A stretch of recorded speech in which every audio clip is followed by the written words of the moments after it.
इस कार्यक्रम के पुण्यार्जक हैं श्री सकल दिगंबर जैन समाज, नंदीश्वर कॉलोनी, टीकमगढ़, मध्य प्रदेश।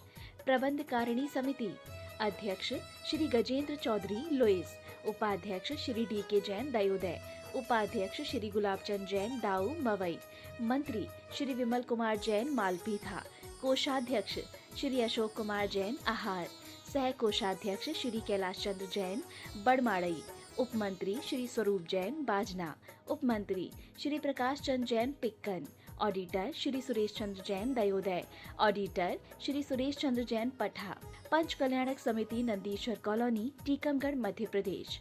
कार्यकारी अध्यक्ष श्री जिनेन्द्र जैन ककड़ारी, महोत्सव निर्देशक श्री विमल जैन इलेक्ट्रिकल्स, मुख्य संयोजक श्री शिशुपाल नायक बाबा नायक, कार्यकारी मुख्य संयोजक श्री राजीव जैन वर्धमान।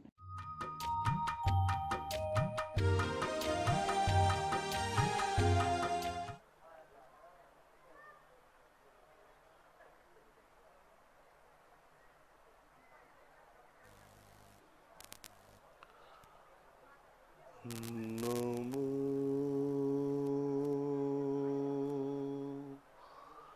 अरिहन्तार्णं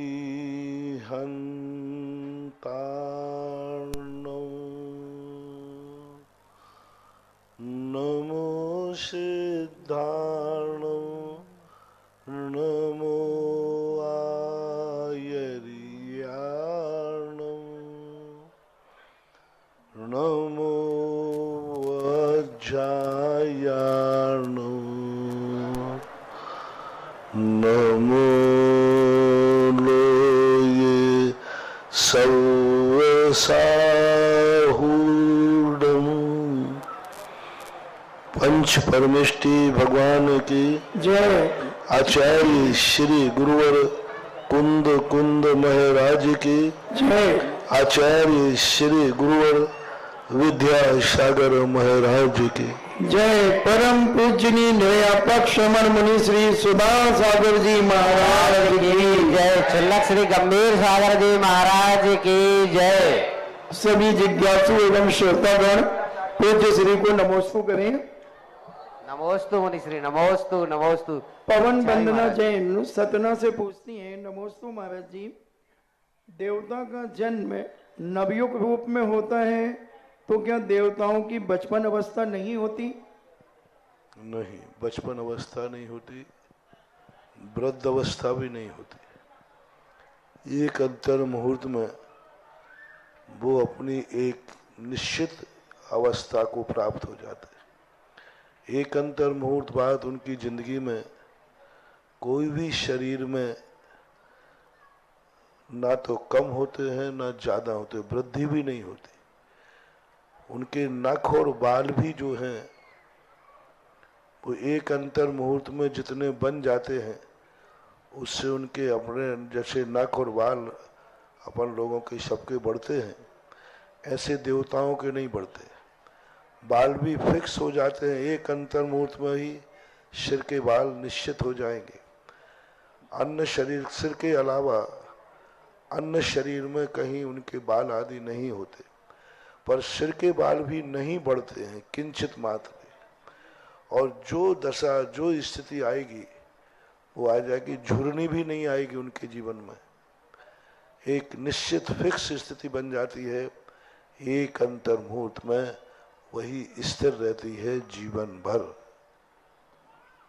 नमोस्तु महाराज जी, बहुत सारे बुजुर्गों का एक निवेदन है, जो सांगानेर की परीक्षा होने वाली है उसमें 1.5 घंटे का समय मिलता है, तो हम लोग बुजुर्ग लोग उसे बहुत धीरे धीरे पेपर करते हैं और जो जवान होते हैं वो 1.5 घंटे में पूरा पेपर करके जमा कर देते हैं। तो हमारी आपसे निवेदन है कि आप उसको 2.5 घंटे का हम लोगों को समय दिलाएं, जिसमें हम जानते तो हैं मगर पूरा पेपर लिख नहीं पाते। अब ये प्रसंग बड़ा विचित्र है, वो 2.5 घंटे बैठ नहीं सकते, तुम 2.5 घंटे में लिख नहीं पाते। अब इसके संबंध में आप अपना भावना सांगानेर संस्थान के प्रभारी को नोट कराएं और कमेटी और जो वहाँ के अधिष्ठाता हैं, प्राचार्य हैं, टीचर्स हैं, वे सब बैठ कर के इस पर जरूर विचार करेंगे और वो विचार करके फिर मेरे से परामर्श लेंगे तो मैं भी विचार कर सकता हूँ। लेकिन यह जिज्ञासा आप सांगानेर संस्थान के अधिष्ठाता को, प्राचार्य को वहाँ के नंबर लेकर के उनको नोट कराएं, उनको बताएं। नवीन जैन बूंदी जिला से पूछते हैं, राजस्थान से। मेरे और मेरे परिवार के आराध्य गुरुदेव के चरणों में कोटि सा नमन। गुरुदेव, पिता की वसीयत पर सब अपना हक जमाते हैं पर उनकी नसीहत नहीं मानते, तो गुरुदेव आज के युग में बेटे का अपने पिता के प्रति क्या कर्तव्य होना चाहिए जिससे पिता को अपने बेटे पर गर्व हो? ये तो बेटे को सोचना है कि हमारा पिता हमारे ऊपर गर्व कैसे करता है। नसीहत जो नहीं मानते हैं वे वसीयत ले भी लेते हैं लेकिन सुखी नहीं हो पाते। वो वसीयत उनके ज़्यादा काम नहीं आती। वसीयत भली ना मिले लेकिन नसीहत यदि ले लेते हैं तो कुछ नहीं मिलने पर भी वो बहुत सुखी हो सकते हैं। इसलिए यह जो प्रसंग है, अपने आप के बच्चों को सोचना है कि हमारे लिए किस प्रकार के जीवन जिए कि हमारा गार्जियन हम पर गर्व करे। वो जब ही गर्व करता है जिसके कारण से अपने कुल की मर्यादा, कुल का जो प्रभाव है वह बढ़ता है, तभी वो गौरव करता है। नवीन जैन 12 से पूछते हैं, नमोस्तु गुरुदेव, क्या कुभोग भूमि में भी कल्प वृक्ष होते हैं? नहीं होते, कल्प वृक्ष नहीं होते। वैभव काला सूरज से पूछते हैं, नमोस्तु गुरुदेव, बाहुबली भगवान को गोमटेश्वर क्यों कहते हैं? ऐसा सुनने में आता है कि चामुंड राय जो नेमिनाथ भगवान, आचार्य नेमिचंद्र महाराज, पूज्यवर नेमिचंद महाराज जो थे, उनके एक अनन्य भक्त थे चामुंड राय। और चामुंड राय के निमित्त से ही वह मूर्ति की स्थिति बनी जिसकी कहानी आपको मालूम है। और चामुंड राय के बचपन का नाम गोमट्ट था और गोमट्ट नाम से उनका चालू नाम गोमट्ट था। तो गोमट्ट ने ही, चामुंड राय गोमट्ट ने वो मूर्ति बनाई तो वो गोमटेश्वर कहलाए। एक और मिलता है गोमट सार कर्मकांड जीवकांड, वो भी उन्हीं चामुंड राय के निमित्त से लिखा गया था। इसलिए गोमट शब्द जो है चामुंड राय का चालू नाम था। डॉक्टर रश्मि जैन बड़ा गांव धसान से पूछती हैं, तीर्थ चक्रवर्ती गुरुदेव नमोस्तु, एक मेरू संबंधी 16 जिनालय हैं और एक मेरू संबंधी 32 नगरियां होती हैं, जबकि तीर्थंकर 20 होते हैं, तो क्या कुछ कुछ नगरियों को छोड़कर तीर्थंकर मात्र 20 स्थानों पर ही विराजमान रहते हैं? नहीं, मेरू का इससे संबंध नहीं है कोई। मेरू एक अलग व्यवस्था है, जो व्यवस्था उसके अनुसार उनकी व्यवस्था चलती रहती है। और विदेह क्षेत्रों की अलग व्यवस्था है। एक मेरू संबंधी 32 विदेह होते हैं, उनमें 4 डिवाइडेशन होते हैं। मेरू के कारण से 2 हो गए, फिर वहीं 2 नदियां निकलती हैं, सीता सीतोदा, उस कारण से 4 डिवाइडेशन हो जाते हैं। 8 नगरी एक तरफ रहती हैं, 8 एक तरफ रहती हैं, ऐसा रहता है। तो 8 में से कोई एक नगरी में रहेंगे, दूसरे 8 में कोई एक नगरी में रहेंगे। ऐसे 4 जो ग्रुप वहाँ बने हुए हैं, उनमें एक तीर्थंकर विराजते हैं वर्तमान में, हमेशा नहीं विराजते। अभी वर्तमान में 4 तीर्थंकर एक मेरू संबंधी हैं। जम्बू द्वीप में 4 तीर्थंकर 8 तीर्थंकर धात्री खंड में है और 8 पुष्करार्ध में है। तो इस प्रकार की व्यवस्था वहाँ है। और कभी कभी वहाँ 32 नगरियाँ हैं तो 32 तीर्थंकर भी हो सकते हैं। ये तो लोएस्ट है, कम से कम 4 तीर्थंकर एक मेरू संबंध में होते हैं। पीयूष जैन बड़ा गांव धसान से पूछते हैं, नमोस्तु गुरुदेव, जैन दर्शन और श्री पद्म पुराण जी के अनुसार रामचंद्र जी पहले वनवास गए या राजा दशरथ ने दीक्षा पहले ली? वनवास जाने के बाद दीक्षा ली और वनवास राम जैन दर्शन के अनुसार कैकेयी ने 2 वरदान नहीं मांगे थे, 1 वरदान मांगा था। अन्य दर्शनकारों ने 2 वरदान मांगे, भरत को राज्य दिया जाए, राम को वनवास भेजा जाए। लेकिन जैन दर्शन के अनुसार, पूज्यवर रविशरण महाराज के अनुसार, 1 ही वरदान मांगा, भरत को राज्य दिया जाए, राम को वनवास नहीं मांगा। राम स्वयं अपनी इच्छा से, अपनी मर्यादा से, अपना एक कहना चाहिए अपने स्वाभिमान के कारण, दूसरा व्यवस्था के कारण, 2 कारण वहां बताए हैं कि रामचंद्र जी वनवास इसलिए कि यहाँ हम रहेंगे तो भरत की कोई बात मानेगा नहीं, भरत को लोग उलाहे ना देंगे, भरत को लोग बुरा सोचेंगे, देखो बड़ा भाई नीचे बैठा है और छोटा भाई ऊपर राजगद्दी पर राज कर रहा है, तो हमारे रघुवंश की निंदा होगी, भरत भी शर्मिंदा होगा। इसलिए बड़े लोग जो होते हैं, जहाँ उनका अपमान होता है, वे दूसरे से कुछ नहीं कहते, अपना ही स्थान बदल देते, यही बड़प्पन कहलाता है। इसलिए तो राम को मर्यादा पुरुषोत्तम कहते हैं। तो वे अपने बड़प्पन के कारण से वनवास के चले गए और वनवास जाने के बाद जैन दर्शन के अनुसार दशरथ ने दीक्षा ली, ऐसा माना। स्वाध्याय मंडल बड़ा गांव धसान से पूछती हैं, नमोस्तु महाराज जी, कुछ व्यक्ति जब सामायिक करने बैठते हैं तब अपने चारों ओर उंगली से लाइन खींचकर घेरा बना लेते हैं, तो इसका क्या कारण है? जब सामायिक करने बैठते हैं तो चारों तरफ से घेरा बना लेते हैं। हमने तो कहीं ऐसा सुना नहीं, पहली बार सुन रहा हूँ। कहीं ऐसा दिशा बंधन करते हैं तो वो बैठ के उतने ही बना लेते होंगे, पर ऐसा आगम में कहीं उल्लेख नहीं आया। दिग्बंधन का तो उल्लेख आया है, लेकिन चारों तरफ लाइन से घेर करके बैठना ऐसा तो कहीं आया नहीं। संभवतः तांत्रिक लोगों की ऐसा है कि कोई भी रेखा को अपन खींचकर बैठ जाए तो उस रेखा के अंदर कोई ऊपरी बाधा यानी देव आदि प्रवेश नहीं कर सकते। कोई भी रेखा खींची हो, रेखा से देवता सबसे ज्यादा डरपोक होते हैं, सबसे ज्यादा डरते हैं। यदि आपने रेखा भी खींच दी तो वो उसके अंदर नहीं जाएंगे, यदि आपने चारों तरफ धागा भी बिछा दिया है तो वो उसके अंदर नहीं जाएंगे। तो हो सकता है इस तांत्रिक विद्या के कारण से बाहरी बाधा मेरी सामायिक में ना आवे, इस कारण से किसी ने परंपरा चला दी हो। आगम में ऐसा उल्लेख नहीं है। अतिशय जैन मुजफ्फरनगर से पूछते हैं, नमोस्तु गुरुदेव, मंदिर जी में हम लोग कब तक घंटा बजा सकते हैं और अर्घ कब तक चढ़ा सकते हैं? मर्यादा अपनी देखो, रात्रि के पहले पहले ही पूजा कर लेना चाहिए, सामान्य मार्ग तो यही है। घंटा भी अपनी व्यवस्था के अनुसार शाम को, रात्रि में नहीं बजाएं तो अच्छा है। ऐसा जिज्ञाता श्रोता पूछते हैं, नमोस्तु गुरुदेव, क्या चारित्र मोहिनी कर्म के तीव्र उदय से कार्तिकेय स्वामी की माता को यह निंदनीय अन्याय सहन करना पड़ा? ये दुर्घटनाएं हैं, ये अपवाद कहलाता है। लाखों करोड़ों सागरों में ऐसा होता है, लाखों करोड़ों लोगों के बीच में एक होता है। ये दुर्घटना समझना चाहिए।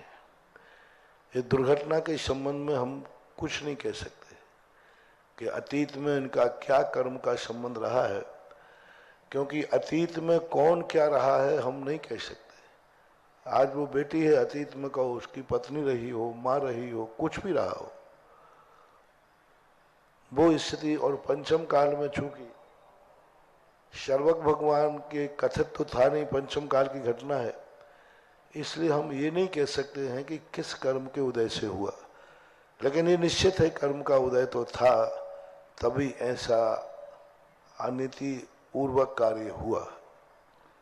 नवीन कुमार जैन 12 से पूछते हैं, नमोस्तु गुरुदेव, क्या तीर्थंकर भगवान को केवल ज्ञान होने पर उनके शरीर से बादर व सूक्ष्म जीव दोनों निगोदिया जीव निकल जाते हैं या सूक्ष्म रह जाते हैं? नहीं, दोनों निकल जाते। सूक्ष्म तो किसी शरीर में रहते ही नहीं है, वो कभी स्थान नहीं बनाते, बादर ही रहते हैं।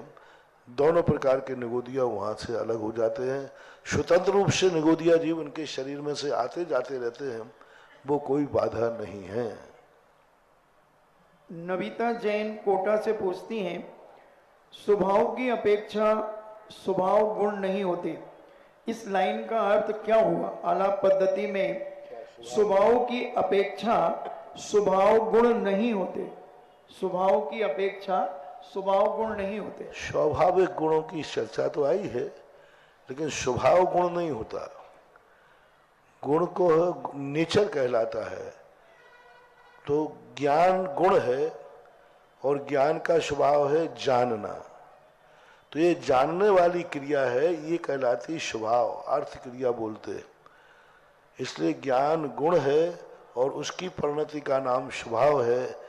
इसलिए हम उसको गुण न कह करके स्वभाव को भिन्न कहते हैं और गुण को भिन्न कहते हैं। हालांकि दोनों एक दूसरे से अविनाभावी संबंध रखते हैं। अजित जैन मागरोल से पूछते हैं, नमोस्तु मुनिवर, एक गृहस्थ जीवन से विरक्त हुए बिना क्या तत्वज्ञान की गुफा का दर्शन किया जा सकता है? तत्वज्ञान की गुफा का दर्शन तो नहीं कर सकते। कोविद दक्षो साहु संपटि काले परोक्ष रूपमणम पच्चक्ष में विदिष्टम परोक्ष नाने पवित्रतम। दर्शन तो नहीं कर सकते, लेकिन उसको स्वीकार कर सकते हैं, मान सकते हैं, विश्वास कर सकते हैं, श्रद्धा कर सकते हैं, प्रतीति कर सकते हैं, लेकिन साक्षात दर्शन हो जाए तत्व का, ये संभव नहीं। एस के जैन दिल्ली से पूछते हैं, नमोस्तु गुरुदेव, सामान्य आदमी को मरते समय किसका चिंतन करना चाहिए? क्या स्वर्ग जाने का, मुनि बनने का, विदेश क्षेत्र में जाने का चिंतन करना? बस इतना ही है। सारे चिंतन रोक देना चाहिए। शांत, रिलैक्स, एकदम शांत। ओम शांति, ओम ओम, बस इतना ही हो जाए तो ही बहुत है। क्या बनना है क्या नहीं बनना वो तो अपनी दृष्टि में रखो कि हमें मोक्ष जाना है, हमें मोक्ष प्राप्त करना है, आत्मा के स्वरूप को जानना है, ऐसा भाव करना चाहिए। निर्मल जैन अशोकनगर से पूछते हैं, नमोस्तु गुरुदेव, अरिहंत भगवान की नाम कर्म की कितनी प्रकृतियां रह जाती हैं केवल ज्ञान होने के बाद? कर्मों की जो है, कर्मन की 63 प्रकृति नाश। तो कर्मों की जो है 47 प्रकृतियां तो घातिया कर्मों की होती है। 47 के बाद जो प्रकृतियां 13 प्रकृतियां बचे, 13 प्रकृतियों में जो है 3 आयु को छोड़ करके, क्योंकि 3 आयुएं जो हैं वो वहां पर अभाव रूप रहती हैं, तो 10 प्रकृतियां नाम कर्म की बच जाती हैं। 10 प्रकृतियां नाम कर्म की उनकी नहीं होती हैं, शेष उनकी हो सकती हैं प्रतिपक्षी जो होती हैं। सत्ता में तो सभी हो सकती हैं, उदय में प्रतिपक्षी को छोड़कर होती है। मधु जैन अलवर से पूछती है, नमोस्तु महाराज जी, तीर्थंकर भगवान के अविधि ज्ञान को भाव प्रत्यय अविधि ज्ञान कहें या अनुगामी अविधि ज्ञान कहें? अनुगामी, भाव प्रत्यय नहीं। देव और नारकियों को ही भाव प्रत्यय होता है, मनुष्य त्रयंचों को अनुगामी हो सकता है, भाव प्रत्यय नहीं। ऑनलाइन जिज्ञासाओं के पश्चात जनवाणी चैनल, आदिनाथ चैनल, सदाकला से आपके समक्ष विराजित मुनि भक्तों की ओर से, साक्षात गुरु चरणों में विराजित गुरु भक्तों की ओर से पूज्य मुनि श्री को सादर नमोस्तु नमोस्तु नमोस्तु। छुल्लक जी को सादर इच्छामी। धूप बिचारी बड़ी अचंभित, धूप बिचारी बड़ी अचंभित, विस्मय भर बोली कर जोर, इंसा दूजा नहीं तपस्वी, इंसा दूजा नहीं तपस्वी, घूम आई मैं चारों ओर। आज मेहरौनी के पंच कल्याणक में यही आश्चर्य हुआ है। 2 बजे 2:30 बजे इतनी प्रचंड धूप थी कि सब तप रहे थे, और जैसे ही गुरुदेव अपने कक्ष से फेरी के लिए यहाँ आए तो वातावरण एकदम से बदल गया। प्रकृति भी समझ गई कि ये तेजस्वी पुरुष के आगे मेरा तेज चलने वाला नहीं है। प्रकृति ने भी साथ दिया। आसपास के 15 से 20 किलोमीटर में बहुत तेज बारिश की सूचना आ रही है, लेकिन बारिश यहाँ आई तो, लेकिन हमारे मन के मयूर को नचाने के लिए आई। प्रभु की जो वंदना हम कर रहे थे, प्रभु की जो स्तुति कर रहे थे, क्योंकि ऐसे परम तपस्वी गुरु के सानिध्य में यहाँ का पंच कल्याणक हुआ। उनकी उत्कृष्ट भावनाओं का फल हुआ कि जैसे गुरुदेव ने कहा, पंच आश्चर्य जब होते हैं उसमें जो मंद वायु का बहना होता है, वैसे ही माटी की सौंधी सुगंध आने लगी थी। इतनी कम बारिश हुई और सबका मन जो है तृप्त हो गया। ऐसे गुपावन गुरुदेव के मुखारविंद से प्रथम जिज्ञासा का समाधान प्राप्त कर रहे हैं शीलचंद दाऊ अनौरा। इसके बाद तैयार रहे शशि प्रभाजी सायगढ़।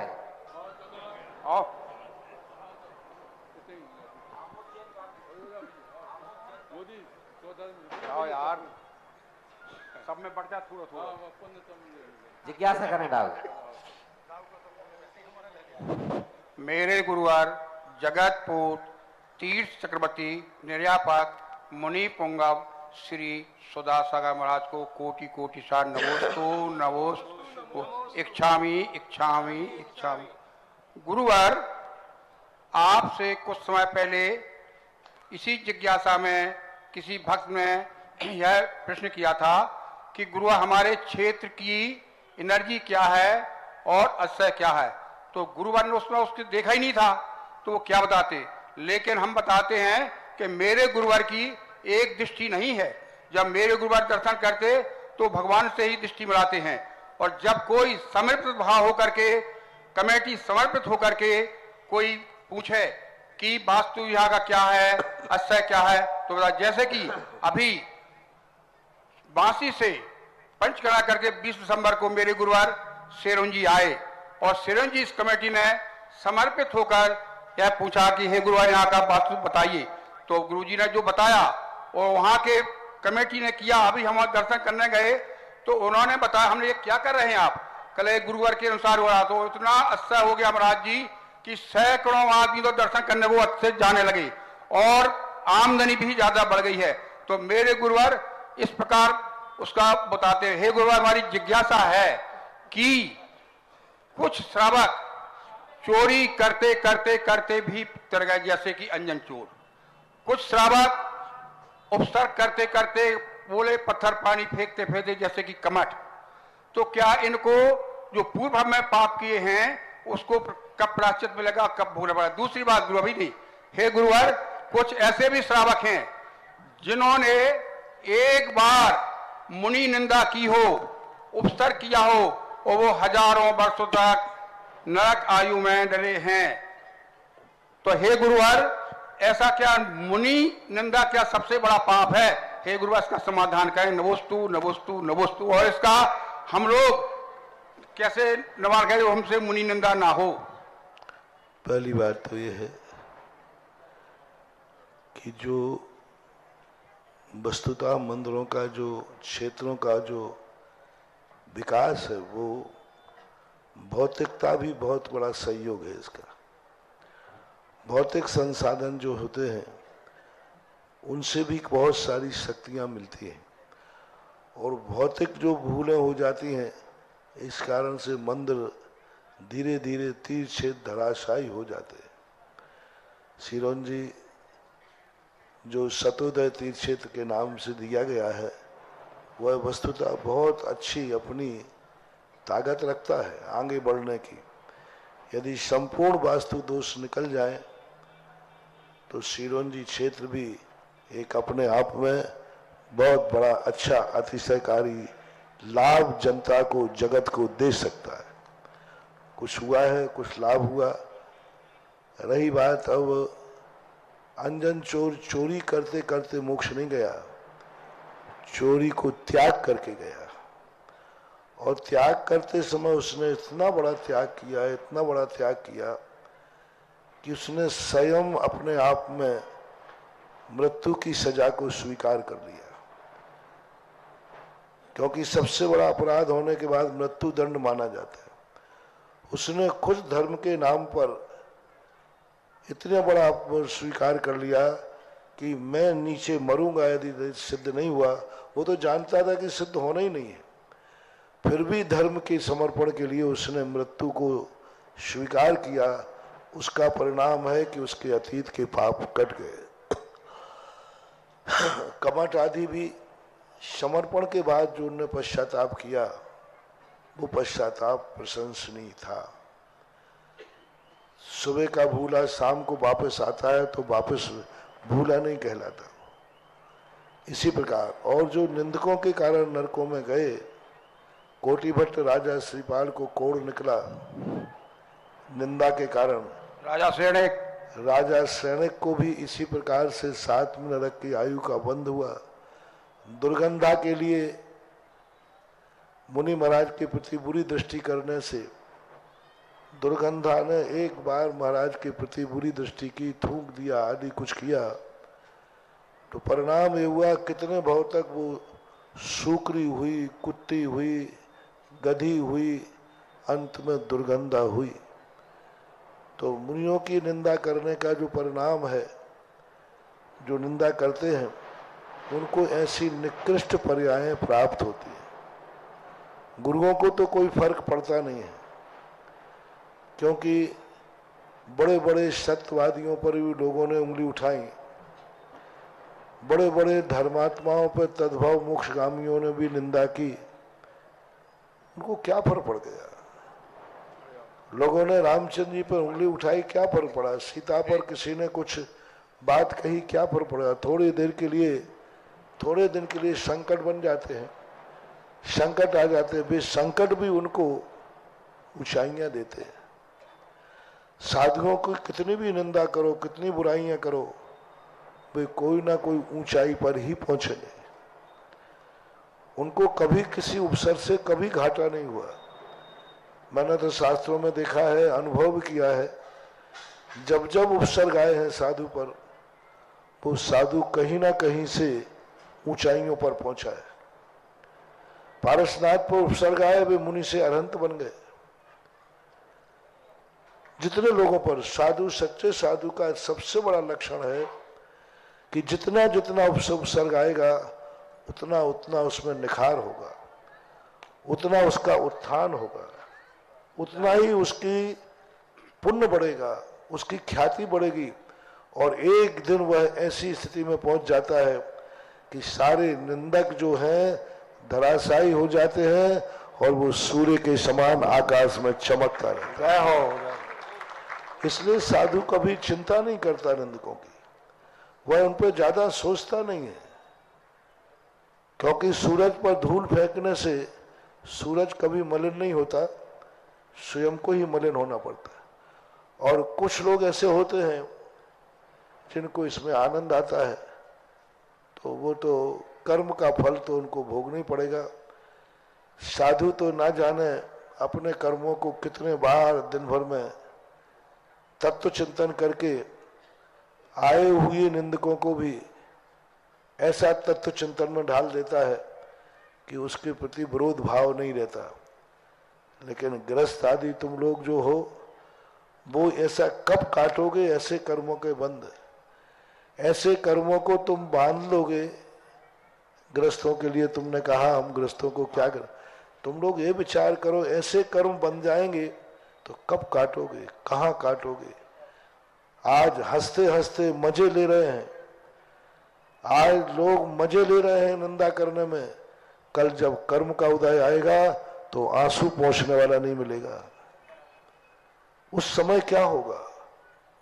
आज तो हंसते हंसते कर लेते, हंसते हंसते किसी सज्जन की, किसी साधु की बुराई कर लेते लेकिन जब कर्म का उदय आता है तो कोई आंसू पोंछने वाला नहीं मिलता। इसलिए कर्म तो सजा देता है, देता आ रहा है, दे रहा है और देता रहेगा। तो गुरुवार हम कैसे बचें, हम लोग इसमें कैसे बचें?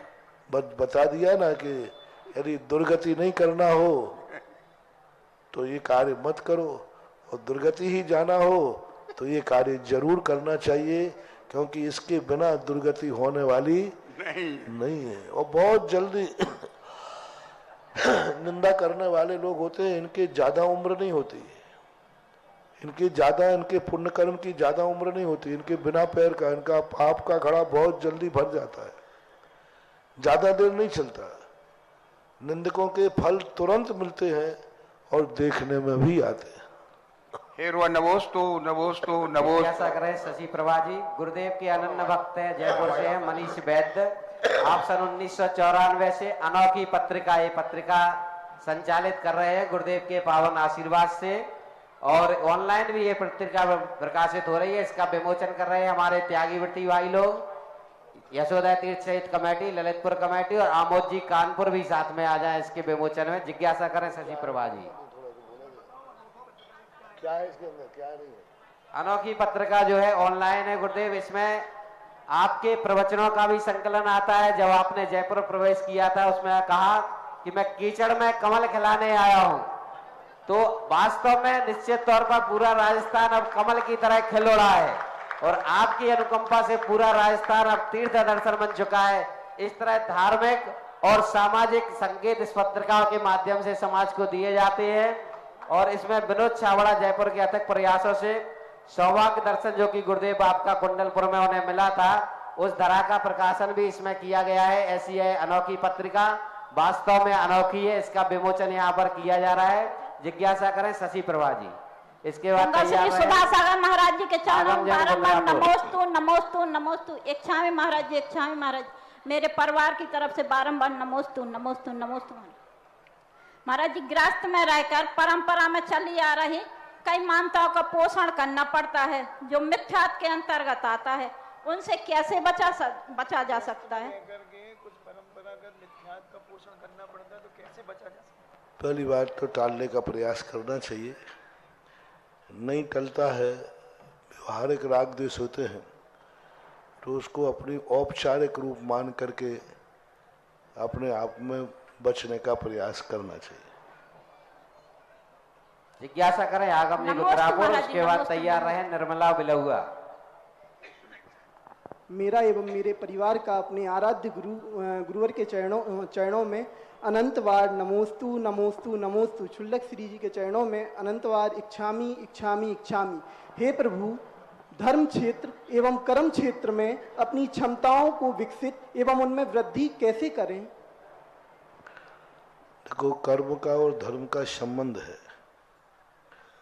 जब बीज ही नहीं बोओगे तो फल कहाँ से आएगा? धर्म बीज है, कर्म उसका सांसारिक फल है। धर्म के बीज में दो फल लगते हैं, एक पारमार्थिक और एक सांसारिक, अभ्युदय और निःश्रेयस। तो यदि कर्म में वृद्धि करना है तो उतने अंश में, उतनी स्थिति में धर्म में भी वृद्धि करना चाहिए। षट कर्म में तुम सफलता चाहते हो तो षड आवश्यक करना चाहिए। हम षट कर्म में तो सफलता चाहते हैं और षड आवश्यक नहीं करते, तो बीज के बिना कभी फल नहीं होता है। षड आवश्यक के बिना षट कर्म की उपलब्धि नहीं होती। जिज्ञासा करें निर्मला जी, इसके बाद तैयार रहे चक्रेश जी चौधरी। मुनि श्री के चरणों में नमोस्तु, महाराज जी के चरणों में इच्छामि। महाराज जी, मैंने ऐसे समय में जन्म लिया है कि जब आचार्य श्री और आप जैसे अनेक संतों का मुझे सानिध्य मिल रहा है, तो ऐसे में मुझे लगता है कि मैं अभव्य जीव तो नहीं हूँ। फिर अभिनंदनोदय और यशोदय तीर्थ से भी ऐसे जुड़ी हूँ, तो उससे भी मुझे श्रद्धा के साथ साथ आप पर इतना विश्वास है कि मेरी दुर्गति भी नहीं होगी। अब मेरी जिज्ञासा है कि मैं अपने बेटे को ऐसा क्या करूं कि वो इस यशोदय तीर्थ को मुझे छोड़ के चला जाए। जग की रीत है, मगर यशोदय तीर्थ को छोड़ने के विचार भी उसके मन में कभी ना आए। आशीर्वाद है, ठीक है, अच्छी बात। उसको यशोदय तीर्थ से ऐसा जोड़ दो जिससे वो भागना भी चाहे तो नहीं भाग पाए। जिज्ञासा करें चक्रेश जी चौधरी, इसके बाद तैयार रहे सिंगई प्रशांत चौधरी। पूज्य श्री, जो अनोखी पत्रिका का एक अंक निकल रहा है, ये महावीर जयंती का विशेषांक है, और इसमें मनीष वैद्य के प्रयासों से पूज्य गुरुदेव का अपने तीर्थ से जब मिलन हुआ था कुंडलपुर में, उस समय की बहुत अद्भुत और सुंदर चित्रण है। उसमें जो चित्र आए हैं वो इतने अच्छे लग रहे हैं कि जैसे सजीव हम उसको देख रहे हैं। और इस पत्रिका में आगम के आलोक में आलेख भी हैं, श्रवण संस्कृति संस्थान का भी इसमें परिचय है और राजस्थान से संबंधित इसमें विशेष परिचय है और पूरे देश का भी परिचय है। गुरुदेव को समर्पित ऐसी इस अनोखी पत्रिका का आप लोग जरूर वाचन करें। जिज्ञासा कीजिए। जगत पूज्य निर्यापक श्रमण चमत्कारी संत मुनि पुंगव सुदासागर महाराज जी के चरणों में पुरसा नमन नमन नमन। शुल्लक जी के चरणों में इच्छामी इच्छामी इच्छामी। हे भगवान, आज यशोदा का यश पूरे विश्व ने देखा, लेकिन हम सभी महरौनी वासी ये सोच रहे हैं, मन में सभी की जिज्ञासा है कि ये चमत्कार कैसे हुआ। साथ में भगवान यहां पर आज लगभग 32-33 शिलान्यास भी हुए, जो कि हमारी महरौनी के इतिहास में और खासतौर से इस यहाँ के क्षेत्र के इतिहास में प्रथम बार ऐसा हुआ। हे भगवान, हम सभी महरौनी वालों की जिज्ञासा है कि आज का जो कार्यक्रम हुआ और जिस प्रकार से प्रकृति ने आपके सानिध्य में हम सब इस कार्यक्रम का साथ दिया, उसका रहस्य बताएं। एक और हमारी जिज्ञासा है महाराज श्री कि अब हमारे मंदिर की एनर्जी लेवल क्या है, जबकि नंद्याबैठ और सभी धार्मिक कार्य संपन्न हो चुके हैं। नमोस्तु भगवान। देखें, जब कोई भी कार्यक्रम होता है तो अपन करते नहीं हैं, वो हो जाते हैं। चमत्कार किए नहीं जाते, चमत्कार होते हैं। जब सच्चे मन से कभी कभी वो माटी चमत्कार कराती है, उस क्षेत्र की शक्ति चमत्कार कराती है। उस क्षेत्र के संबंध में अपने आप में ऐसे संस्कार, चेतन पर ही संस्कार नहीं होते, अचेतन पर भी संस्कार होते हैं। अचेतन की भी शक्तियां बढ़ती हैं, अचेतन भी चमत्कार दिखाता है। तो जब यहाँ यशोदा तीर्थ क्षेत्र अपने आप में एक ऐसा शक्तिशाली क्षेत्र है, जो अभी तो शुरू किए हैं चमत्कार, आगे चमत्कारों का पुराण लिखा जाएगा। जय हो भगवान। तो यहाँ पर स्थिति ऐसी बनने वाली है। नंद्यावर्त की स्थापना, प्रकृति की जहाँ तक बात है, तो प्रकृति भी कई बार, प्रकृति कुछ नहीं है महानुभाव, हमारे पुण्य और पाप के तबले पर नाचती है जी महाराज, नर्तन करती है। जब पुण्य का तबला बजता है तो पुण्यमय हो जाती है। आज हमने भी बहुत देखा, एक छोटी समाज ने अपना इतना बड़ा तीर्थ क्षेत्र अपने स्वयं की, अभी यहाँ तीर्थ क्षेत्र में बाहर का दान नहीं है, स्थानीय समाज ने जो दान का उत्साह दिखाया, अभी मैं सबसे ज्यादा उत्साह मानता था राजस्थान में एक सुदर्शन तीर्थ क्षेत्र है, उससे भी एक कदम आगे महरौनी की समाज। बोले मुंगा सुदासागर महाराज जी की जय। कल्पना नहीं की सकती कि महरौनी समाज भी इतना बड़ा भावनात्मक, इतने भावनात्मक विशुद्धि करके अपने अर्थ को इस प्रकार दान दे सकते हैं। महरौनी बदनाम थी ब्याजखोरी में। जी भगवान, जी भगवान। कि महरौनी का बनिया ब्याज पे एक बार किसी को अपनी गिरफ्त में ले लेना तो बताते 7 पीढ़ियां उसके सूद से बाहर नहीं निकलते। और महरौनी के कुछ ऐसे लोग भी थे जो महरौनी प्रसिद्ध था दूसरे तीर्थ क्षेत्रों के चंदा चिट्ठा इकट्ठे करने में। जी भगवान। ये दाग था महरौनी का, लेकिन इस बार महरौनी वालों ने ये सारे दाग तो धो ही लिए और विश्व में नंबर 1 अपना स्थान। जय हो भगवान, जय हो भगवान। हालांकि टीकमगढ़ वालों ने भी कम नहीं किया। टीकमगढ़ का उत्साह तो विश्व में सबके लिए आश्चर्यकारी है। टीकमगढ़ और इतना, और अब तो बोस की चर्चा तो बंद हो गई। अभी तक टीकमगढ़ की चर्चा चल रही थी, अब टीकमगढ़ को लोग भूल गए। पहले ललितपुर की चर्चा चली 4 महीने, जम के चारों तरफ देखो ललितपुर ललितपुर ललितपुर, क्या गजब। और जैसे ही टीकमगढ़ गए तो ललितपुर लोग भूल गए, मैं ही भूल गया। जी भगवान। और टीकमगढ़ का जो उत्साह देखा, जो भावनाएं देखी टीकमगढ़ की, तो मुझे भी उम्मीद नहीं थी, क्योंकि मैं कभी गया नहीं हूं और वहां की विपरीत स्थितियां हैं। बड़ी बहुत सियार ठीक नहीं थी वहां की, लेकिन वहां देखा तो इतना उन्होंने संगठन, उत्साह और कार्य किया कि मुझे ललितपुर भूलने के लिए मजबूर होना पड़ा। और दूसरी बात, जब महरौनी आए तो यहाँ तो मैं निपटाने के लिए आया था, और मैं अच्छी भावना से टीकमगढ़ से महरौनी की तरफ नहीं चला था। ये कहाँ के जा रहा हूँ, बेफालतू समय खराब करने जा रहा हूँ, माथा फोड़ने जा रहा हूँ। यदि ये तीर्थ का नाम नहीं होता तो मैं आता भी नहीं, मन भी नहीं था। लेकिन आज यहाँ आने के बाद लग रहा है कि नहीं आता तो शायद बहुत बड़ी हानि हो जाती।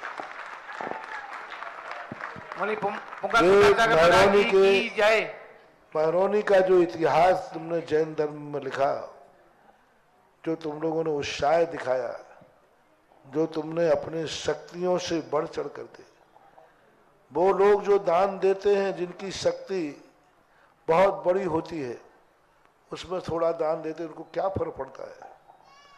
क्या फर्क पड़ता है? जितना दान देते हैं इतना तो उनके शादी विवाह में नाचने गाने वाले ले जाते हैं, इतना तो उनके संसार के कार्यों में यूं खर्च होते रहते हैं।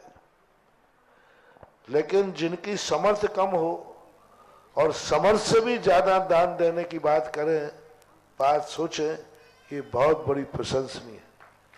तो महरौनी की समाज का ये जो समर्पण था, यही इस क्षेत्र का सबसे बड़ा चमत्कार है।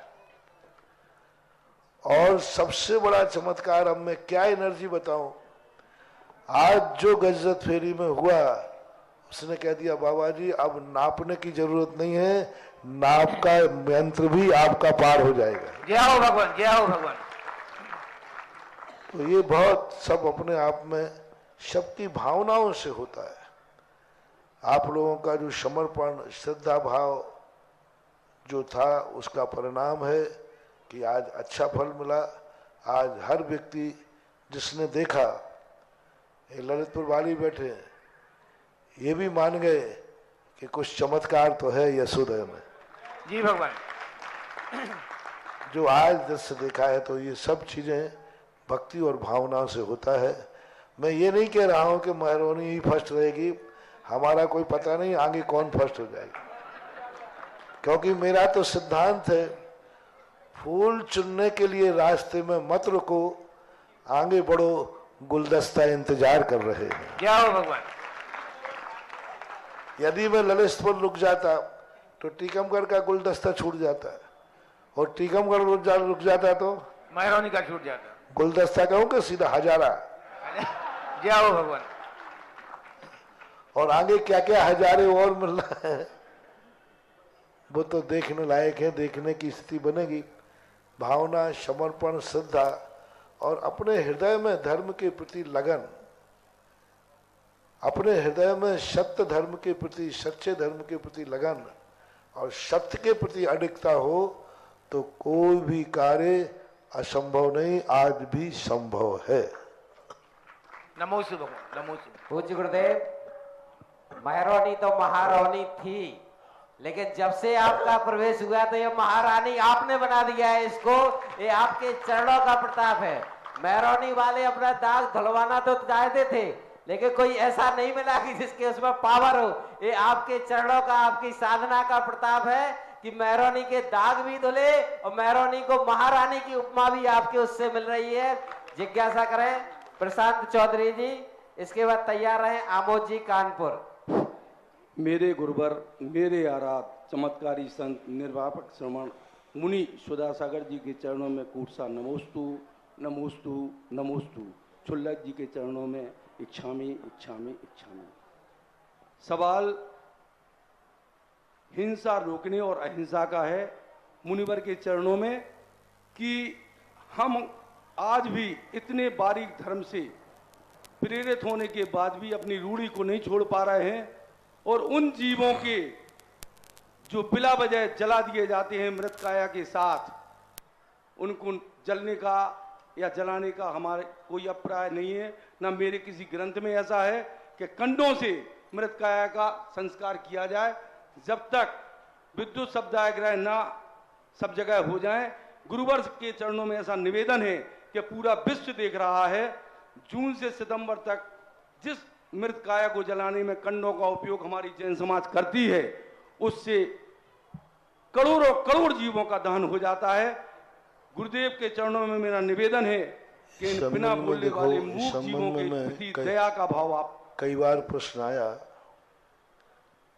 हम इस बात को नहीं समझ पा रहे हैं कि उसमें करोड़ों जीवों की हिंसा का क्या रूप लिया जाए, क्योंकि गोबर जो होता है वैसे ही भारतीय परंपरा में पवित्र माना गया,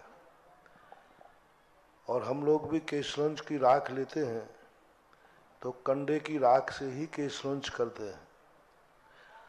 पूज्यवर बरसुनंदी महाराज ने मूलाचार के अंदर हजारों साल पहले हम लोगों को हाथ शुद्धि करने के लिए भी उसी राख के संबंध में उल्लेख किया। इसलिए हाँ, सूखे गोबर से भी हाथ साफ करने का उल्लेख आया है, सूखे गोबर से। अब इन सब बातों के उल्लेख के बाद मैं आप लोगों के इस संबंध में कुछ नहीं बोल पाऊंगा, क्योंकि मेरा नहीं है कि किस रूप में उसका हिंसा का रूप लिया जाए, क्योंकि कंडे बनने लगे आजकल गोबर से, लकड़ियां भी बनने लगी हैं बना करके, और उनको बनाते हैं। अब हिंसा की बात तो आप लोगों के द्वारा लकड़ी में भी होती है, क्योंकि वो भी है, और कंडे में जो बनाते हैं आजकल बताते हैं कि मशीन से कंडों से बनने लगी है, और वो मशीन से ही सूख जाते हैं, उनमें कोई जीवों की उत्पत्ति देखी नहीं गई। गीले गोबर में जरूर जीवों की उत्पत्ति देखी गई, सूखे गोबर में नहीं। और सूखे गोबर में भी जब पड़ती है, जब कंडे को हम जमीन पर थापते हैं तो कंडे के रस से मिट्टी में पानी जाता है तो उसमें दीमक आ जाते हैं। यदि कंडों को मशीन से सुखाया जाए, छत पे सुखाया जाए, तो उसमें दीमक नहीं आते। ये भी मैंने देखा गौशालाओं के अंदर, जमीन पे जब कंडा छुकाया गया तो उसको जो कंडे को उठाया तो उसके नीचे दीमक थे, और वही कंडा जब छत पे छापा गया, उसको उठाया गया तो उसके अंदर दीमक नहीं निकले। और भारतीय परंपरा में कंडों से रसोई भी बनती है, घरों में रसोई, बुंदेलखंड की गाकड़ और राजस्थान का बाफला, राजस्थान का बाफला गक्कड़, बड़ा बड़ा गक्कड़ बनता है, वो कंडों में ही बनाया जाता है। तो अब इन सारी परिस्थितियों का, और ये परंपरा आज की नहीं है, हजारों सालों से यह परंपरा चल रही है। इसलिए गौ गोबर के संबंध में मैं कोई ऐसी बात बोल करके इस परंपरा के ऊपर कोई आक्षेप नहीं करना चाहता हूँ। आप लोग जितना बच से हैं तो बचें, लेकिन मैं इस माइक से इस परंपरा के संबंध में कुछ नहीं बोलूंगा। नहीं, जून से सितंबर तक जब नमी आ जाती है तो उसमें असंख्यात जीव कंडा तोड़ने पे देखे जा सकते हैं, उस समय की बात कर रहे हैं। गोबर तो बिल्कुल एंटीबायोटिक है, शुद्ध है, सही है, लेकिन जून से सितंबर तक असंख्यात जीव उसमें देखे जाते हैं, और हम एक मृत काया के साथ असंख्यात जीवों का भी दहन करते हैं। इस पर विशेष ध्यान देने की जरूरत है गुरुवर। और मैं कई जगह इस बात पर झगड़े भी करता हूँ, और मैं जाता हूँ तो शामिल भी नहीं होता हूँ, मैं हट जाता हूँ वहां से, क्योंकि सूखी लकड़ी में इतने जीवों की नंद्यावर्त में 5 कलश स्थापित करने का सौभाग्य लिया है रविंद्र जैन, अर्चना जैन, विवेक, विशेष, सोनल, आगरा, मुंबई, गोरेगांव परिवार ने। और पूज्य गुरुदेव की कृपा है कि विद्वान भी दान देते हैं। विद्वत परिषद के अध्यक्ष अशोक जी वाराणसी ने भी नंद्यावर्त में कलश स्थापित किया है। जिज्ञासा करें आमोद जी कानपुर, उसके बाद तैयार हैं प्रीति पाली अशोकनगर। मेरे परम उपकारी गुरुदेव के चरणों में बारंबार नमोस्तु। छुल्लक महाराज जी के चरणों में इक्षामी इक्षामी इक्षामी।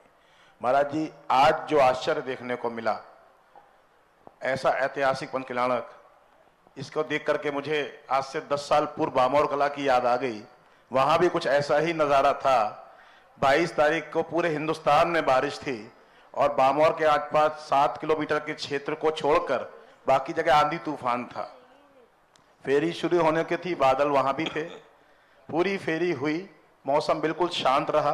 परंतु जैसे ही आपका बामौर मंदिर में प्रवेश हुआ, उसके बाद जो प्रकृति को दिखाना था प्रकृति ने दिखाया, सारा मंडप गेट सब उखड़ गए। तो ये तो निश्चित रूप से ऐसा रहा कि उस 6 घंटे या 7 घंटे में कुछ देवी असर ऐसा था और आपका आशीर्वाद था कि वो कार्य वहां पे इस तरीके से हुआ। और ऐसा ही आज जब यहां हो रहा था तो मेरे अंदर तो इतना हर्ष था और साथ में लालच भी था कि गुरुदेव ऐसा फिर कब से हो जब आप कानपुर की तरफ पधारें और हम लोगों को ऐसा कुछ करने को देखने को मिले।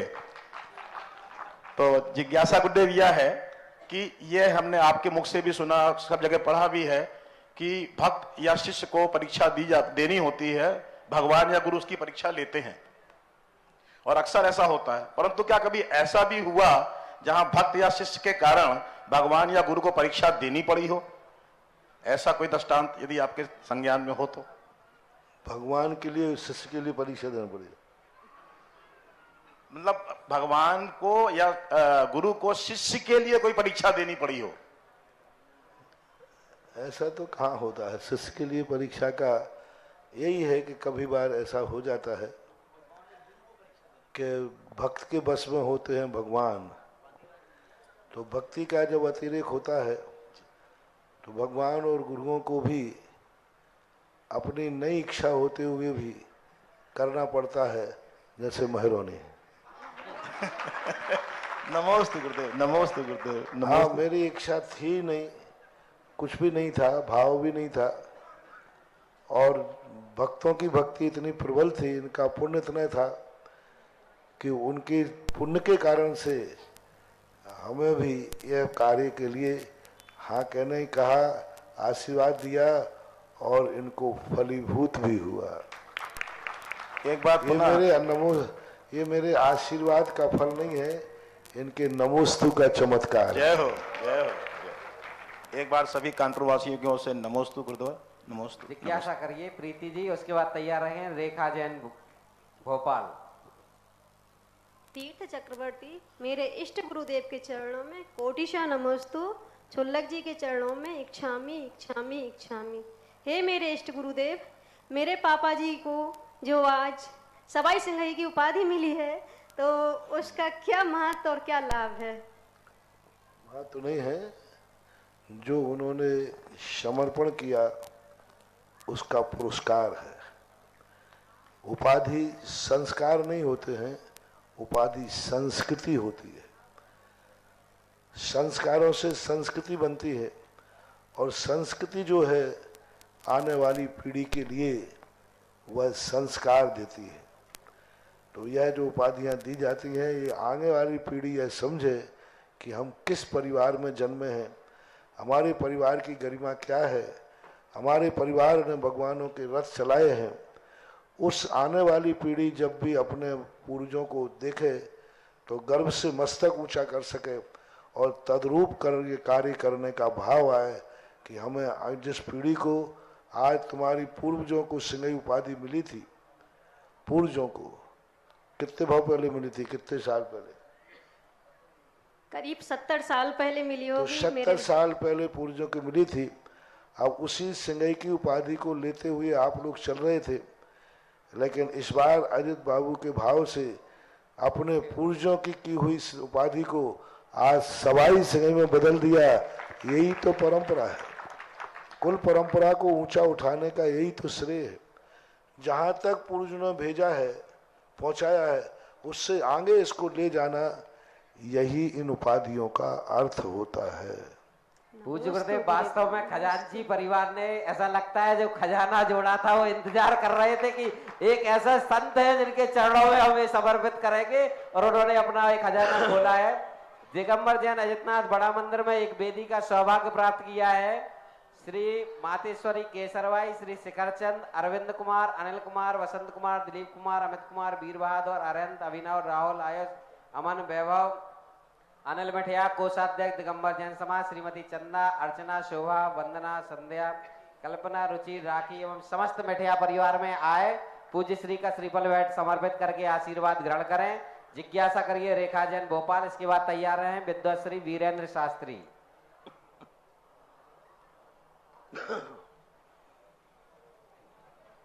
जिज्ञासा करिए रेखा जैन भोपाल। माइक आपने वीरेंद्र शास्त्री जी आप कर लीजिए जब तक जिज्ञासा। यशोदय तीर्थ क्षेत्र पर सुदर्शन मेरु की एक भव्य अतिथ्यकारी रचना बन रही है। जो रचना इतनी मनोज्ञ होगी, इतनी शास्त्रानुकूल होगी, गुरुदेव की संकल्पना के अनुसार होगी कि उसमें जो एक मंदिर का निर्माण कराएंगे, जनालय का निर्माण कराएंगे, वे बड़े भाग्यशाली होंगे और जो चूक जाएंगे वो पछताएंगे। एक पाषाण का जनालय है, 111 फीट ऊंचा है और एक जनालय की नछावर 51 कलश है। हमारी कमेटी से आप सहयोग करें, संपर्क करें और उसमें जनालय बनाने में अपने भाव प्रेषित करें। जिज्ञासा करें विद्वाश्री वीरेंद्र जी शास्त्री। इसके बाद तैयार रहे रेखा जैन भोपाल। मेरे आराध्य गुरु के चरणों में नमोस्तु नमोस्तु नमोस्तु और छुल्लक जी महाराज के चरणों में इच्छामी इच्छामी इच्छामी। हे गुरुदेव, मन की विकृति और तन की विकृति को कैसे रोका जा सकता है, इसके लिए हमें कैसे उपाय करना चाहिए, उन पर आप हमारे लिए जीवन में प्रकाश डालने की कृपा करें। मन की विकृति रोकने के लिए तत्व चिंतन करें, स्वाध्याय करें, इससे रोका जा सकता है। षड आवश्यकों को अपनाएं। तन की विकृति को रोका जा सकता है, मेहनत करें, परिश्रम करें। षड आवश्यक मन की विकृति को रोकते हैं और षट कर्म यदि व्यक्ति करे तो तन की विकृति रुक जाती है। ऐसा जी गुरुदेव नमोस्तु। हाँ, जिज्ञासा करें रेखा जी। इसके बाद तैयार रहे माया जैन इंदौर। हे प्रभु नमोस्तु नमोस्तु नमोस्तु।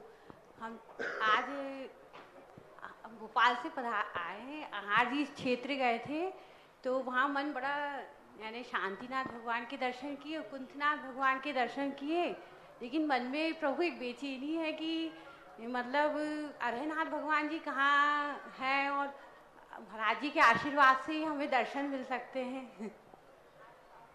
कहाँ के? आहाजी क्षेत्र के। अब मुझे उधर का क्या इतिहास है, मतलब अरहनाथ भगवान जी कहाँ हैं, मुझे ज्ञान में नहीं है। और जिज्ञासा करें माया जैन इंदौर। इसके बाद तैयार रहे आर्यन जी मोदी खुरई। जिज्ञासा करिए आप। गुरुवर के चरणों में नमोस्तु नमोस्तु नमोस्तु। छुल्लक जी के चरणों में इच्छामी इच्छामी इच्छामी। हे गुरुवर, घर बनाते समय घर की नींव में सम्य शिखर की मिट्टी डाल सकते हैं या नहीं डाल सकते? नहीं डाल सकते, नहीं डालना चाहिए। जिज्ञासा करें आर्यन नमोस्तु गुरुवर मोदी खुरई। उसके बाद तैयार है उमा श्रीमती उमा जैन ललितपुर। हे गुरुवर नमोस्तु नमोस्तु नमोस्तु। महाराज जी, प्राचीन काल में ऐसा देखा जाता था कि जब विद्यार्थी शिक्षा के लिए जाते थे तो आश्रमों में आध्यात्मिक ज्ञान के साथ धन कमाने की भी विद्या सिखाई जाती थी, लेकिन जो आज की शिक्षा पद्धति है उसमें सिर्फ धन कमाने की, अर्थ कमाने तक की ही शिक्षा सीमित है। तो लोगों ने उसको, शिक्षा को अपना के धन तो बहुत कमा लिया, लेकिन सबसे ज़्यादा तनावग्रस्त जिंदगी भी वही लोग जी रहे हैं। तो मेरा ये प्रश्न कि आज के जीवन में, विद्यार्थी के जीवन में जो लौकिक शिक्षा है, अर्थ कमाने की शिक्षा है, उसके साथ साथ आध्यात्मिक शिक्षा का क्या महत्व है? पहले एक नियम था,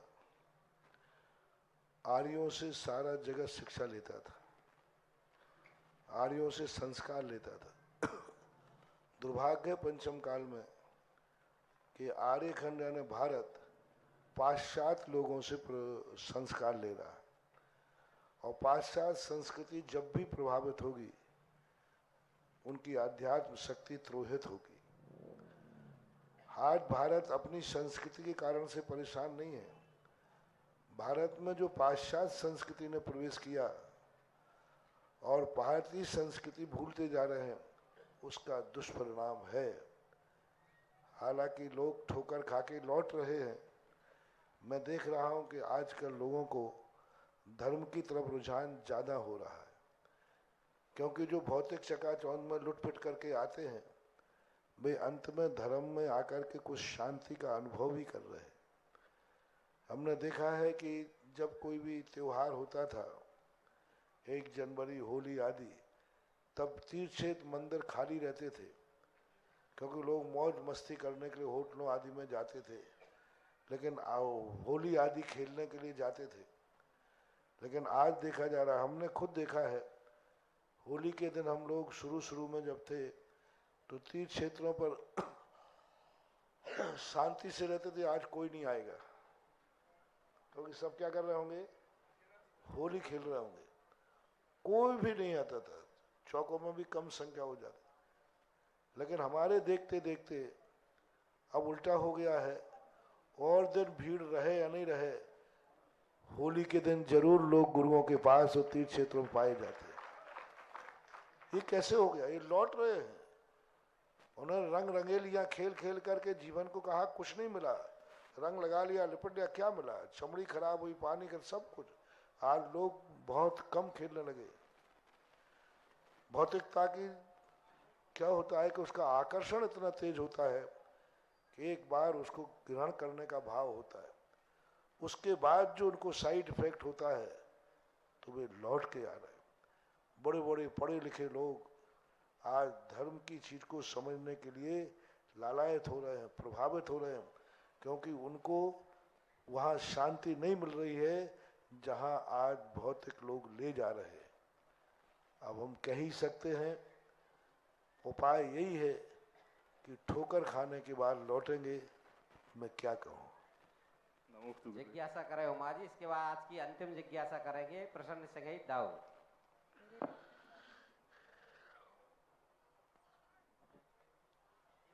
हेलो, मेरे परम आराध्य गुरुवर के चरणों में मेरे व मेरे समस्त कुबेर सैदपुर परिवार की ओर से कोटि सा नमन नमन नमन। चुल्लक जी के चरणों में नमोस्तु। इच्छामी महाराज। हे गुरुवर, मेरी जिज्ञासा है कि हम बुंदेलखंड वासियों का ऐसा क्या पुण्य का उदय है कि जो कि हमारे चारों तरफ तीर्थ ही तीर्थ हैं, और अब उन तीर्थों को जो छोटे छोटे तीर्थ क्षेत्र थे, आपने आपके आशीर्वाद से और सानिध्य से उन क्षेत्रों को बहुत बड़ा अतिशयकारी महान अतिशयकारी क्षेत्र बना दिया गया है। तो हम लोग ऐसा इस जन्म में क्या पुरुषार्थ करें कि जिससे हम सभी लोगों को जन्म जन्मांतरों तक आप जैसे वचन सिद्धि से सहित मुनिराज और सभी अचेतन तीर्थों के सानिध्य एवं दर्शन हमों को जन्म जन्म में मिलता रहे। भारत में 3 प्रकार के देश हैं। पहला प्रदेश वो है जिसको भगवानों ने तीर्थ क्षेत्र बनाया, यानी सिद्ध क्षेत्र।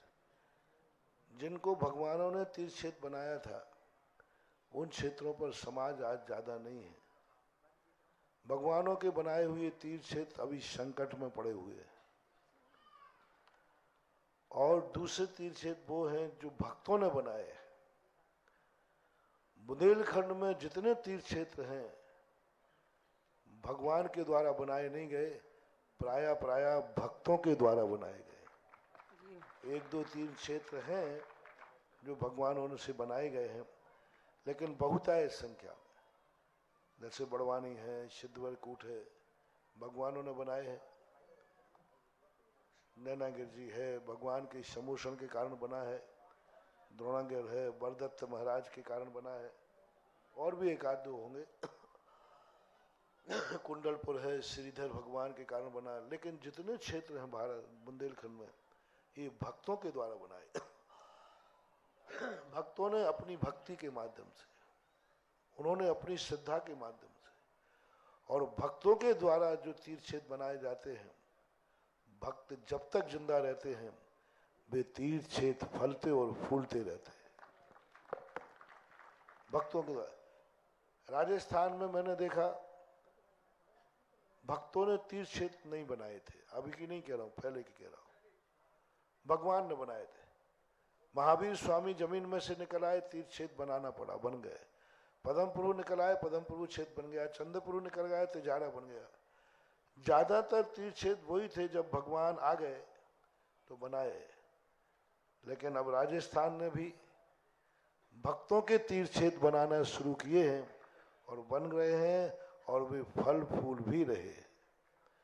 इसलिए अपनी मेहनत से, अपनी श्रद्धा से लगाए हुआ पौधा फलता फूलता है। और इसी कारण से ये क्षेत्र हैं, इनको अपने भक्तों के द्वारा पूर्वजों ने लगाए हैं, उनका फल अपन लोग भोग रहे हैं। ये अभाग्य। नमोस्तु गुरुवर, नमोस्तु नमोस्तु। हाँ, जिज्ञासा करें दाऊ। पूज्य गुरुदेव के चरणों में हजारों बार नमोस्तु नमोस्तु नमोस्तु। छुल्लक जी के लिए इच्छामी इच्छामी इच्छामी। हे गुरुदेव, मेरा प्रश्न ये है कि आपके द्वारा इस क्षेत्र की पावन माटी की जो ऊर्जा का वर्णन किया गया था कि जमीन के ऊपर इसकी 40,000 और 4 फीट नीचे इसकी ऊर्जा करीब 70,000। तो मैं ये प्रश्न मन में है कि वर्तमान में इस क्षेत्र की ऊर्जा किस ऊंचाई पे है, क्योंकि मैंने तो आपके आगमन सन 85 में जब हुआ था इस क्षेत्र की दशा देखी थी। आपने केवल एक रात विश्राम किया था क्षेत्र पर और गमन कर दिया था। फिर जब 23 में आपका आगमन हुआ और यहाँ 13 में और पंचकल्याणक हुआ और भगवान पार्श्वनाथ की मूर्ति का जो है वो प्रतिष्ठा हुई थी। आज 10 साल बाद फिर सन 23 में इस क्षेत्र की माटी और मेरी मेहरौनी नगरी आपके दर्शन से धन्य हो गई, कण कण धन्य हो गया कि आपके सानिध्य में इस क्षेत्र के दिनों दिन विकास हो। ऐसी हम प्रभु से आशा करते हैं कि इस क्षेत्र में किस तरह उत्तरोत्तर वृद्धि हो, ऐसा आशीर्वाद हमें दें। आशीर्वाद है ही, क्योंकि यदि ये उत्तरोत्तर वृद्धि नहीं होती तो मैं यशोदा नाम भी नहीं देता। जय हो गुरुदेव, जय हो जय हो। और यह नाम अपने आप के लिए, आप लोगों के लिए बहुत फल रहा है। और आज मंदिरों के शिलान्यास नहीं हुए, पूरे तीर्थ का शिलान्यास हुआ। जय हो गुरुदेव। उस कोने से शुरू हुआ था, जैसे परिक्रमा लगती ना, आप कल्पना तो करो, आज 33 शिलान्यास किए। मैं हर शिलान्यास पे गया। 9 बजे से चलते चलते 10:30 बज गए। हाँ, और पूरा परिक्रमा लगाते हुए, और ऐसी परिक्रमा लगी कि पूरा कोना, पूरा तीर्थ क्षेत्र में आज, और बहुउद्देशीय शिलान्यास हुए। धार्मिक भी हुए तो सोशल सामाजिक भी हुए। औषधालय का शिलान्यास हुआ, व्यायामशाला का शिलान्यास हुआ, यानी चारों तरफ बहुमुखी। और सबसे बड़ा शिलान्यास हुआ और वो 24 मेरू पर्वत, सुदर्शन मेरू, नंदीश्वर। और दूसरी बात, अब पहले हम आए थे तुम कह रहे थे एक रात रुके, वो एक रात रुकने लायक भी स्थान नहीं था, वो तो अब शाम हो गई थी इसलिए रुक गए। और अब सबसे बड़ी चीज है कि आज उस संतशाला का शिलान्यास प्रशांत जी बम्बई वाले, प्रशांत जी बम्बई वालों ने आज पूरी संतशाला बनाई। यानी हर साधु अब यहाँ एक दिन को आएगा, पता नहीं कितने दिन रुक जाएगा। साधु को रोकने के लिए भी अनुकूल वातावरण चाहिए। अनुकूल वातावरण होता है तो स्वतः ही अपने आप मन बन जाता है। अभी यही थोड़ा सा स्थान था तो मैं रुक गया, और यदि तुम महरौनी में मुझे रोकते ना तो जरूर मैं 1-2 दिन में खिसक जाता है, क्योंकि वहाँ पर जो वातावरण है, आप खुद बताइए, साधु के योग्य वातावरण महरौनी के स्थान पर और यशोदा के स्थान पर अंतर है कि नहीं। अब यहाँ आते ही 24 घंटे जहाँ नजर उठाओ शांति ही शांति दिखती है। सामायिक में मन लगता है, प्रतिक्रमण में मन लगता है, तत्व चिंतन होता है। अब इतना बढ़िया स्थान यहाँ जो चिंतन हुए, जो प्रवचनों में अच्छी बातें आई, वो इसी क्षेत्र का परिणाम है। साधु जितना प्रसन्न स्थान पर रहेगा उसका चिंतन भी उतना प्रशस्त होता है। और ऐसे चिंतन आते हैं, ऐसी तत्व बातें आती हैं तो अनुकूल स्थान बन रहा है। अब वो संतशाला भी ऐसी अनुकूल बन जाएगी कि आने वाले साधु संत भी यहाँ बैठ करके साधना करेंगे और अपने आप में कहेंगे तीर्थ क्षेत्र कितने साधुओं की कितनी सामायिक पवित्र कराएगा, ये सब आने वाला भविष्य बताएगा। दाऊद, क्षेत्र की एनर्जी तो जो आप कह रहे हैं तो ठीक है, पर क्षेत्र की एनर्जी को बढ़ाने में गुरुदेव जो एनर्जी दे रहे हैं वो अद्भुत है और अनुपम है। रितेश उखाड़िया जी, कर लीजिए जिज्ञासा आपकी। मेरे गुरुवर के चरणों में मेरा बारंबार नमोस्तु और छुल्लक जी के चरणों में इच्छा में। महाराज श्री, ये जिज्ञासा अभी 4-5 दिन पहले ही से हुई मेरी जिज्ञासा कि जब मैं दुकान पर बैठा हुआ था और नवरात्रि चल रही थी तो महाराज श्री नवरात्रि में वैष्णो दर्शन की साविकाएं मंदिर जाती हैं और अपनी भी मतलब जैन साविकाएं में मंदिर जाती हैं, तो मैंने दोनों में अंतर देखा, तो मुझे ये जिज्ञासा उठी। किसी भी संप्रदाय की कोई भी तुलनात्मक चर्चा यहाँ नहीं करना। नहीं, ओम शांति। महाराज जी जिज्ञासा। ओम शांति। पूज्य गुरुदेव की मंगल आरती। निर्यापक श्रमण मुनि पुंगव तीर्थ चक्रवर्ती मुनि पुंगव श्री सुधा सागर जी महाराज की मंगल आरती का सौभाग्य। गुरुदेव की मंगल आरती का सौभाग्य 51 से 51 रुपए, 51 से 51 1, 51 से 51 2 और किसी के भाव 51 से 51 रुपए 11,111 रुपए, 11,111 रुपए 1, 11,111 रुपए 2 और 11,100 रुपए 11 रुपए 3 ये सौभाग्य प्राप्त किया है।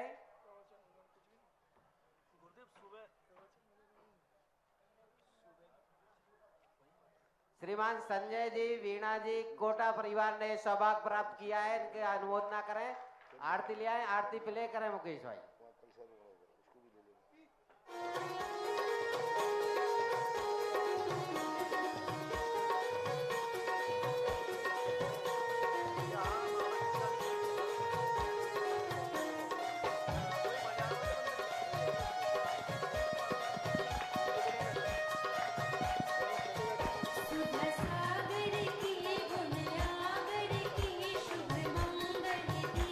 सजाए के मैं आज उतारूं आरती।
जगत पूज्य निर्यापक श्रमण तीर्थ चक्रवर्ती मुनि पुंगव श्री। इस कार्यक्रम के पुण्यार्जक थे श्री सकल दिगंबर जैन समाज, नंदीश्वर कॉलोनी, टीकमगढ़, मध्य प्रदेश। प्रबंध कारिणी समिति अध्यक्ष श्री गजेंद्र चौधरी, लोइस। उपाध्यक्ष श्री डी.के. जैन, दयोदय। उपाध्यक्ष श्री गुलाबचंद जैन, दाऊ, मवई। मंत्री श्री विमल कुमार जैन, मालपीथा। कोषाध्यक्ष श्री अशोक कुमार जैन, आहार। सह कोषाध्यक्ष श्री कैलाश चंद्र जैन, बड़माड़ई। उपमंत्री श्री स्वरूप जैन, बाजना। उपमंत्री श्री प्रकाश चंद्र जैन, पिक्कन। ऑडिटर श्री सुरेश चंद्र जैन, दयोदय। ऑडिटर श्री सुरेश चंद्र जैन, पठा। पंच कल्याणक समिति, नंदीश्वर कॉलोनी, टीकमगढ़, मध्य प्रदेश। कार्यकारी अध्यक्ष श्री जिनेंद्र जैन, ककड़ारी। महोत्सव निर्देशक श्री विमल जैन, इलेक्ट्रिकल्स। मुख्य संयोजक श्री शिशुपाल नायक, बाबा नायक। कार्यकारी मुख्य संयोजक श्री राजीव जैन, वर्धमान।